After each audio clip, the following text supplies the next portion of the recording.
इस देश में झूठ बोला जाता है कि बाबा साहब भीमराव अम्बेडकर जी ने धर्म परिवर्तन किया। 13 अक्टूबर 1935 को बाबा साहब भीमराव अम्बेडकर ने महाराष्ट्र में कॉन्फ्रेंस में ये घोषणा की कि मैं हिंदू पैदा जरूर हुआ हूँ, लेकिन मैं हिंदू मरूंगा नहीं।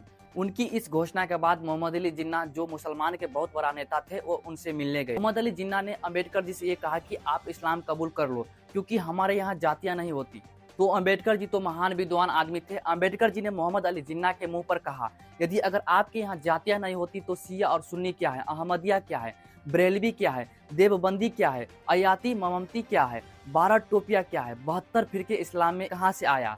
तो मोहम्मद अली जिन्ना समझ गए कि इनसे तर्कों में तो नहीं जीता जाता सकता है, वहाँ से उठकर चले गए। उसके बाद कुछ क्रिश्चियन समाज के लोग आए और उन्होंने कहा कि आपने ये घोषणा की तो आप क्रिश्चियन बन जाइए। आपने समर्थकों के साथ बाबा साहब अम्बेडकर ने कहा मैं क्रिश्चियन क्यों बनूं, तो क्रिश्चियन समाज के लोग ने कहा कि क्योंकि हमारे जो क्रिश्चियनिटी है, जो रिलीजन है, वो शांति का पाठ पढ़ाता। अगर शांति का पाठ पढ़ाता है तो रोमन और कैथोलिक्स आपस में क्यों लड़ रहा है। यूरोप के तो पूरा इतिहास खून से भरा है।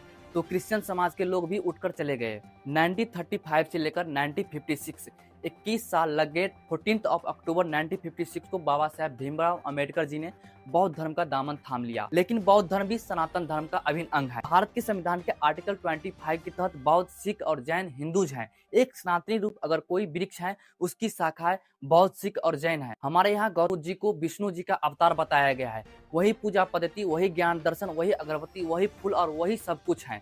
सारी प्रक्रिया वही है। सबको पता है अम्बेडकर जी ने महान विद्वान आदमी थे। इस्लाम मजहब कबूल नहीं किया, क्रिश्चियनिटी में नहीं गए, रहे सनातनी, बस उपाधि अलग है।